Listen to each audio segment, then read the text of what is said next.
Hi there, Steve Kaufman here. Today I want to talk about staying focused in our language learning. And it's particularly relevant right now because I think to some extent we're all concerned about the coronavirus, COVID-19 pandemic. And in our behavior, we're doing things that hopefully will, slow it down. But language learning is something that we can do right now. I'm certainly sitting here with my wife. We're sort of in Palm Springs, more or less, isolated. We don't go out much. I will eventually go back to Vancouver, but I didn't want to fly back with all the, people all descending on the airports at the same time. We have a small second-hand car, which we can drive back, depending on how things develop. But so meantime, I'm here.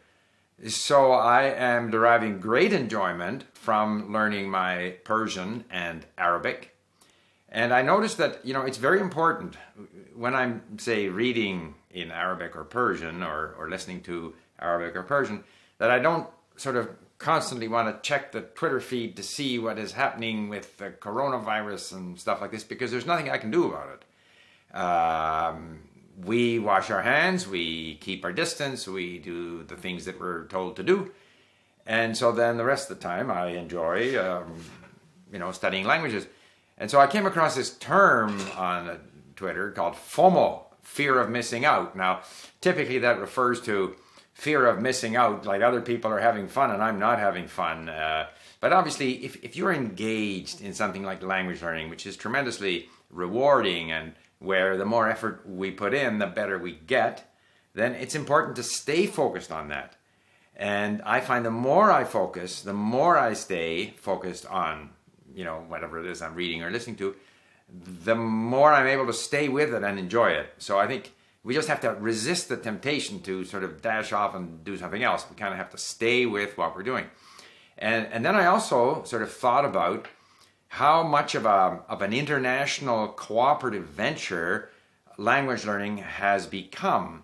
So in the case of my Persian, I have a collaborator in Iran, Sahra, who not only is creating stories where she talks about herself and has other friends talking about themselves, and we call this the Iranians, and then she has created circling questions for each of these little episodes, and they're proving quite popular for people on LingQ who are learning Persian. But also she obtained permission from a Persian podcaster who goes into mostly English language self-help books and provides a synopsis of them in Persian.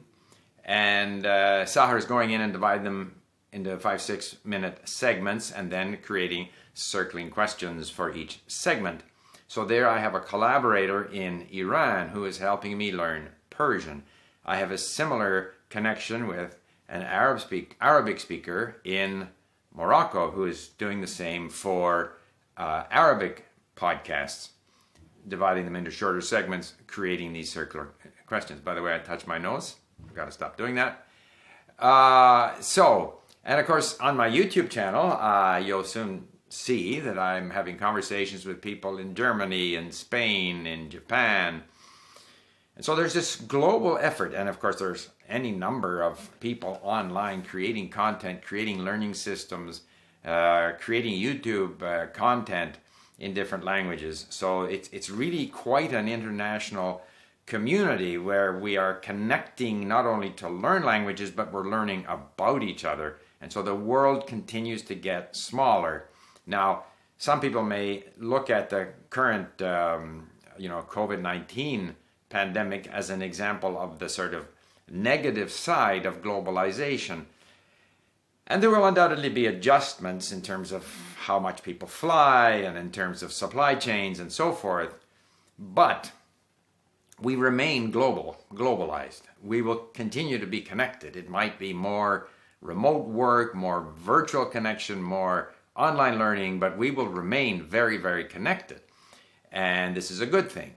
And, the fact that the COVID-19 emanated from Wuhan, China, there have always been pandemics, from the Black Plague in Europe, Spanish flu, which, by the way, didn't originate in Spain. It was first reported on in Spain, but it originated, people are uncertain as to whether it was in Europe or in Kansas or in North China where this thing originated. And H1N1 and all of these others have originated in different places. So we are always vulnerable to pandemics. What I think is unique this time is the degree to which the world is coming together. The resources are being put into, there was a 4-hour testing system developed in Singapore, another 4-hour testing system by a company in Switzerland. I saw that at the University of Saskatchewan in Canada, which is relatively small, they're developing a vaccine. I saw there was a bit of a news report that a company in Germany is developing a vaccine, and there was an effort by U.S. interests to buy that and take it back to the U.S. so that it would only be for the benefit of the U.S. I haven't seen that story verified, although it was reported in some fairly reputable newspapers. We'll see if that's true or not. If that is true, that of course goes against the whole spirit of sharing of information, sharing of research information, sharing of experience, so that this threat, which is a global threat, can be, mitigated in a global way. And I think we will get the vaccine, and we'll get, home testing kits, and we'll get, perhaps some drugs that can mitigate the effects of the disease. We'll get them quicker than ever because people are so connected, and of course computing power and all of this stuff. Now, I have to admit that I am by nature an optimist. And in that regard, one of the episodes in the B Plus podcast is a synopsis by Ali of a book written by a Swede whose name I can't remember. Was it Hans Rosling? I'm not sure. And it's called Factfulness. And he points out how people tend to interpret facts, or with a lack of facts, always assume that the situation is worse than it is. And he has a number of examples. I haven't come to them yet because I've only started into this podcast, and of course it's in Persian, so I'm progressing somewhat slowly, although I take it with me when I run, and then I come back and I read it again.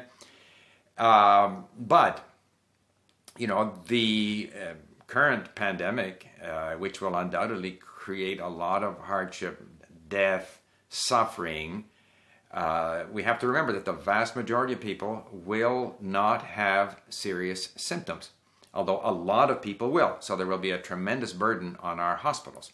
And it's conceivable that hundreds of thousands of people will die or more. We don't know.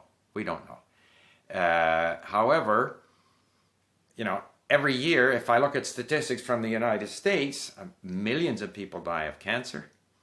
40,000 or so, I'm roughly going from memory here, but 40,000 people die from automobile accidents.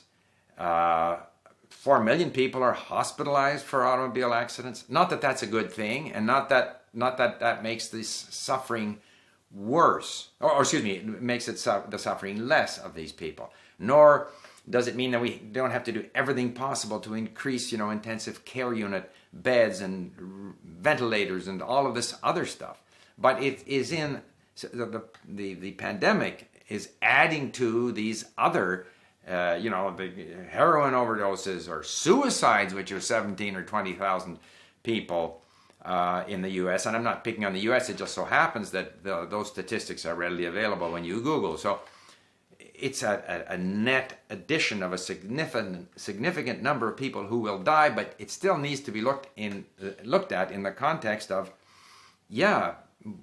we do face risk in our lives, but I think this global cooperation in finding solutions to cancer, solutions to other diseases that afflict us, that this is a very positive sign. So the kind of small-scale cooperation that we're seeing in the sort of language learning community is being replicated in many other fields, including medicine. So the current pandemic is a bit of a gut punch, no doubt, and it'll have significant economic consequences. But in the longer term, I think that this increasing international cooperation, globalization, perhaps with less flying, with less face-to-face, is a good thing. And I think we will come out of this stronger with a new way of operating a globalized economy. And so, I can't influence these things. I can follow them, but I don't want to follow them too much because I want to stay focused on my language learning, and I recommend that you do the same. Don't have FOMO, fear of missing out, and make sure that you wash your hands for a good 20 seconds, which is longer than you think. And there's all kinds of videos on the internet showing you how to wash your hands. And stay away from people you don't know and crowds and that kind of thing. And I think the best thing is, I operate on the assumption that I have COVID-19 and I don't want to spread it to other people. Therefore, I don't touch anyone, I don't shake hands, I stay away from other people. And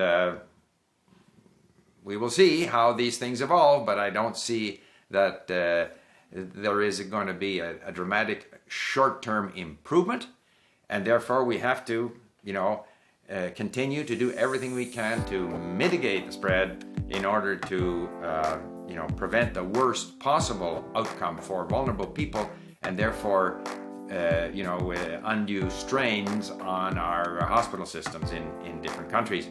So I just wanted to share that with you. Thank you. Bye for now.